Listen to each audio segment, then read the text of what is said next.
Bonjour, nous méditons aujourd'hui le psaume 92, « Tu m'as réjoui Seigneur par tes œuvres ».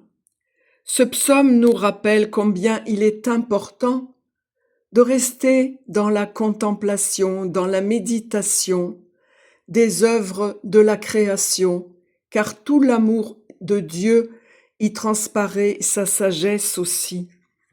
On peut par exemple comprendre que le bonheur des impies, de ceux qui ne reposent pas leur vie sur la parole de Dieu, est comme l'herbe qui verdoie pendant une saison, se balance dans le vent et se dessèche.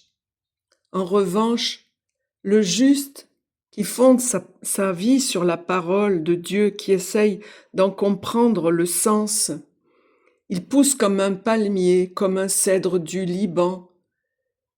Et même dans la vieillesse, surtout même dans la vieillesse, porte encore des fruits qui sont les fruits de l'esprit et qui restent frais et florissants à jamais. Voici les termes de ce psaume. Il est bon de rendre grâce à Dieu, de jouer pour ton nom très haut, de publier au matin ton amour, ta fidélité au long des nuits, sur la lyre à 10 cordes et la cithare, avec un murmure de harpe. Tu m'as réjoui, mon Dieu, par tes œuvres.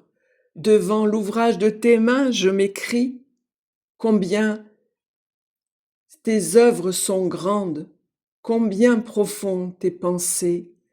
L'homme stupide ne sait pas, cela l'insensé n'y comprend rien.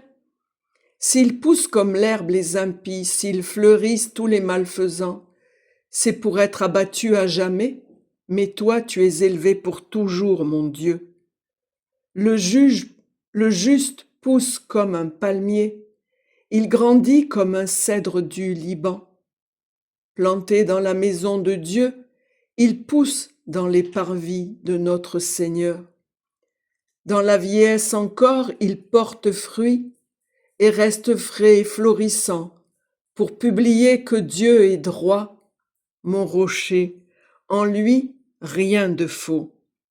Nous allons méditer ces magnifiques paroles et nous en fortifier en priant un Notre Père et un Je vous salue Marie. Notre Père qui es aux cieux, que ton nom soit sanctifié, que ton règne vienne, que ta volonté soit faite sur la terre comme au ciel. Donne-nous aujourd'hui notre pain de ce jour. Pardonne-nous nos offenses, comme nous pardonnons aussi à ceux qui nous ont offensés. Et ne nous laisse pas entrer en tentation, mais délivre-nous du mal. Délivre-nous de tout mal, Seigneur, et donne la paix à notre temps. Par ta miséricorde, libère-nous du péché. Rassure-nous devant les épreuves dans cette vie, où nous espérons le bonheur que tu promets, et l'avènement de Jésus-Christ, ton Fils, notre Sauveur, par qui tu donnes au monde toute grâce et tout bien.